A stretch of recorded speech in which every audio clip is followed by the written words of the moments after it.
Voici 3 erreurs qui te maintiennent probablement médiocre en tant que développeur. Et croyez-moi, en 10 ans de code, je les ai commis tous. Ils sont des types d'erreurs qui t'empêchent d'atteindre ton potentiel, d'aller au-delà du niveau que tu peux atteindre. Je vais vous donner les erreurs, dire le pourquoi ça arrive souvent de tomber dans ces erreurs-là et quelles sont les solutions que j'ai appris à implémenter à travers les années pour éviter de tomber dans ces solutions.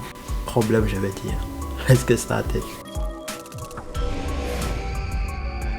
La première erreur, c'est de ne pas construire de vrais projets. Voici ce qui arrive. La vie de tout le monde, elle est compliquée. Il y a plein de distractions de nos jours. Les TikTok, les YouTube, les animés, qui est un de mes points faibles. Et c'est très facile, de ne pas prendre le temps qu'il faut pour créer un vrai projet. Je parle pas juste de suivre des tutoriels pour apprendre, ça c'est bien, ça c'est important. Mais je parle de créer de vrais projets que tu peux montrer à quelqu'un. Des vrais projets qui résolvent un problème, soit dans ta vie, soit dans la vie de quelqu'un. Et ça requiert du temps, ça requiert de la discipline, ça requiert de l'intention. Quelque chose qui n'est pas planifié, c'est quelque chose qui ne sera pas accompli. Et pour des années, j'ai créé plusieurs petits projets, mais j'ai pas eu assez de discipline pour les amener jusqu'au bout. Donc j'ai commencé des projets, je les ai laissés à la phase MVP, je les ai pas développés. J'ai fait une vidéo entière où je parle de mes regrets durant ces 10 dernières années. Et ça, c'est un de mes plus gros regrets. Voici comment éviter de tomber dans cette erreur-là. Et c'est plutôt simple. Tu dois créer un projet réel qui résolve un problème pour quelqu'un. Comme j'ai mentionné tout à l'heure. Que ce soit pour toi, que ce soit pour quelqu'un de ta famille. Prends un projet et assois-toi pour le planifier, pour qu'il résolve un problème. D'ailleurs, j'ai une vidéo qui va sortir bientôt qui va vous donner 10 projets bien structurés pour vous, pour permettre de les créer.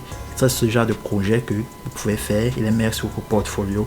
Ça, c'est le genre de projet qui vous aide à grandir, à passer au niveau supérieur. Abonnez-vous pour ne pas manquer quand cette vidéo va sortir. Le pourquoi c'est important de prendre quelque chose qui résolve un problème concret, surtout pour quelqu'un de proche de vous, soit par exemple votre copine, copain, un ami, un membre de votre famille, parce que la personne pourra vous tenir accountable, va pouvoir vous dire que ouais, t'as dit que tu vas développer ma solution pour quelque chose, elle est où? Et tu vas te pousser un peu en sachant que tu es en train de résoudre vraiment quelque chose de concret. C'est pas juste une application random, un chat, une application de chat ou une application de création de blog, tic-tac-toe que tu es en train de vouloir créer là. C'est quelque chose de concret qui résout un vrai problème. Et lorsque tu as clarifié que c'est un problème que je veux résoudre, ce que tu dois faire, c'est définir une heure précise dans ton calendrier tous les jours ou bien la fréquence qui t'arrange le mieux, une fréquence que tu vas tenir parole de venir là. Prends ça comme un job que tu as à une certaine heure, tu dois être là et tu finis à telle heure. Tu prends ça, tu définis cette heure dans ton calendrier et à cette heure là, tu t'assois devant ton ordinateur, tu ouvres le programme que tu es supposé ouvrir ou tu commences à travailler sur ce projet là, même si tu n'as pas envie. C'est ça la chose la plus difficile en fait, t'asseoir et travailler sur le projet, même lorsqu'il y a des choses plus attirantes à faire autre part. Et crois-moi, après les 5 premières minutes, tu t'es assis, tu t'es forcé à être là. Même si tu écris une ligne de code, tu l'effaces, tu écris une ligne de code, tu l'effaces. Fais ça pendant 5 minutes, ta tête va aller dans le mode que ok, on est là, on va commencer à travailler. Si on est déjà là, autant mieux, on travaille et on fait du progrès. La deuxième erreur, c'est quelque chose qui s'applique beaucoup plus aux nouveaux développeurs, genre depuis 1 an, 2 ans que vous avez commencé à coder. Mais même à moi aussi, c'est quelque chose que je suis tombé dedans, c'est dépendre trop de l'IA. L'IA, c'est une technologie fantastique, je recommande à tout développeur, c'est quelque chose que vous devez apprendre et maîtriser. Mais comme vous êtes nouveau là, il y a un piège à éviter, c'est de trop dépendre de ça. Si vous ne connaissez pas encore faire le B à bas de la programmation, et vous allez coder déjà des méga apps, est-ce que vous comprenez vraiment ce que vous écrivez?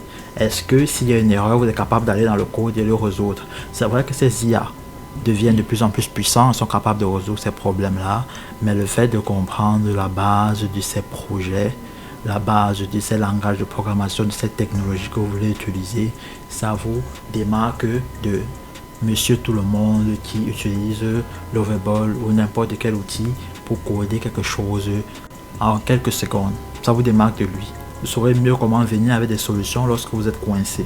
Et il disait que ça s'applique aussi à moi, que ça fait des années que j'ai fait ça parce que c'est facile de tomber dans le piège. Ok, waouh, ça me permet de coder beaucoup plus vite. Waouh, je peux lui demander de développer cette fonctionnalité là, ça va rajouter tel fichier, j'ai pas besoin de faire ça, j'ai pas besoin de réfléchir à ça. Et avec le temps, ça diminue ta capacité à penser par toi-même, à développer des solutions. Donc, il faut utiliser l'IA, trouver une bonne stratégie, une bonne manière de l'utiliser en tant qu'aide, en tant que stagiaire, et toi, tu es le chef d'entreprise, tu dois le diriger pour qu'il t'aide à accomplir des bonnes tâches, mais pas pour qu'il t'amène dans le trou. La troisième erreur, je pense que je vais vous donner 5 en fait. Pour ceux qui sont restés jusque-là, je vais vous donner 5 erreurs parce qu'il y a 2 autres qui sont aussi importantes et qui vont avec tous en fait. La troisième erreur, c'est le manque de discipline et de consistance. Il n'y a rien qui s'accomplit dans cette vie sans un peu de discipline, sans un certain niveau de consistance.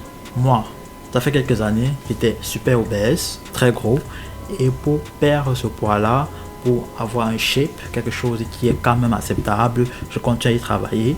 Ce matin même, j'étais au gym. Tout ça requiert un certain niveau de consistance. Parce que si tu pars au gym, tu fais 10 heures de temps au gym, tu sors de là, il n'y aura rien. Rien du tout, tu seras se fatiguer et tu n'auras pas envie d'aller pendant 3 mois après ça. Ce qui te permet d'avoir des résultats, c'est d'y aller, même si c'est 20 minutes, même si c'est 30 minutes, tous les jours pendant une période donnée. Et c'est difficile, c'est plus difficile à le faire que on aimerait l'admettre. Je pense que tout le monde a déjà essayé de faire quelque chose, d'être discipliné sur quelque chose et on échoue. C'est pas évident du tout, mais c'est quelque chose qu'il faut faire. Pour être un meilleur développeur, pour être un meilleur humain, je pense, il faut travailler cette discipline-là dans différents aspects de nos vies. Et pour la programmation, commence avec quelque chose de simple. Tu peux commencer à ce que 3 fois par semaine, pas dit tous les jours encore, 3 fois par semaine, je vais m'asseoir pour 30 minutes et coder quelque chose. Et au début, assois-toi, ne te demande pas à vouloir coder une application de génie en 30 minutes, à écrire quelque chose de super rentable.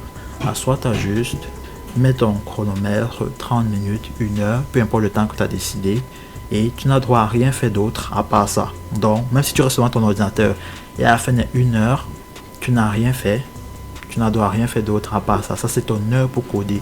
Un peu comme quand tu pars à un boulot, tu pars à ton shift, il y a des jours que tu n'as pas envie d'y être, mais tu dois y être, tu dois travailler, donner ton meilleur, peu importe. Donc, fais la même chose pour les choses qui sont importantes pour toi. Assois-toi, 30 minutes, 1 heure, et écris du code. Écris A, B, C, efface. Écris une boucle fort, efface. Et c'est comme ça que, avec le temps, tu as bâti la compétence de discipline. Tu as bâti la compétence de consistance. Après un certain temps, tu pourras augmenter le nombre d'heures de programmation que tu fais. Tu pourras augmenter la fréquence à laquelle tu l'as fait. Commence petit. Si c'est quelque chose que tu sais que tu as la difficulté à le faire, n'essaye pas de fixer que non, du jour au lendemain, je vais m'asseoir 7 jours sur 7 et le faire. Commence petit et assure-toi juste que tu t'assois, tu ne fais rien d'autre. C'est plus facile à dire qu'à faire, mais c'est nécessaire. Quatrième erreur bonus, c'est de travailler et d'apprendre sans objectif clair. Ça, c'est ce qui arrive lorsque tu t'assois devant l'ordinateur. C'est que, ok, je veux apprendre, tu as dédié même 1 heure, mais tu t'assois, tu n'as pas d'objectif clair où est-ce que tu veux aller. Ça te met dans beaucoup plus de doutes et d'anxiété. Ça, c'est quelque chose qui est un gros problème pour moi. Il y a tellement de technologies, tellement de choses que j'ai envie d'apprendre et je m'assois et le temps passe. J'ai pas appris grand chose. Ou bien j'apprends un petit truc ici, j'apprends un petit truc là et au final, j'avance pas vraiment parce que je poursuis plusieurs lèvres à la fois. Je pense pas que c'est lèvres, c'est lièvre qu'on doit dire. Donc, définis ton objectif clair sur 1 mois, sur 2 mois et définis un plan, comment est-ce que tu vas atteindre cet objectif-là et suis ce plan. Même s'il y a une meilleure technologie qui sort, même s'il y a un nouveau projet qui est c'est plus intéressant. Le plan est défini, tu as un shift à faire, 1 heure, 2 heures, 3 fois par semaine, assois-toi, suis ton plan. Un plan qui est suivi en vaut 10 fois mieux qu'un plan qui n'est pas suivi du tout. En vaut 10 fois mieux qu'une meilleure technologie. Parce qu'il y aura toujours des meilleures technologies. Tous les jours, il y a des nouvelles technologies. C'est incroyable. Mais suis ton plan. C'est comme ça que tu fais des progrès. La 5e et la dernière erreur à faire ou à éviter, c'est de fuir les difficultés. Fuir les difficultés. La vie, il y a des hauts et des bas. Je ne suis pas au repère. Mais ça, c'est un point que je fais pour moi-même en fait. Pour dire qu'il y a des hauts et des bas, il y a des difficultés, il y a des choses où on va devoir forcer le sourire. Quand on n'a pas forcément besoin de sourire. Et donc, les projets où vous devez apprendre une technologie, utiliser des équations de mathématiques alors que vous n'aimez peut-être pas la mathématique. Apprendre la physique, ça c'est mon cas, j'aime pas du tout ça. Mais il faut se forcer à aller à travers ces difficultés-là C'est ça qui nous rend plus forts mentalement. C'est ça qui nous permet d'accomplir quelque chose qu'à la fin, on est fier que, ouais, je me suis forcé, je suis allé à travers ces difficultés-là et j'ai eu ce résultat. Regardez ces vidéos plusieurs fois encore pour vous rappeler de ça et vous rappeler que c'est normal d'aller à travers ces difficultés-là. Vous saviez que c'est difficile de devenir un bon développeur. Si vous voulez devenir un des meilleurs, vous saviez que ça devait être difficile. Ben, c'est ça la difficulté en fait. La difficulté c'est que il faut être discipliné. La difficulté c'est que il ne faut pas être trop distrait. Il faut définir un plan, le suivre avec un objectif clair.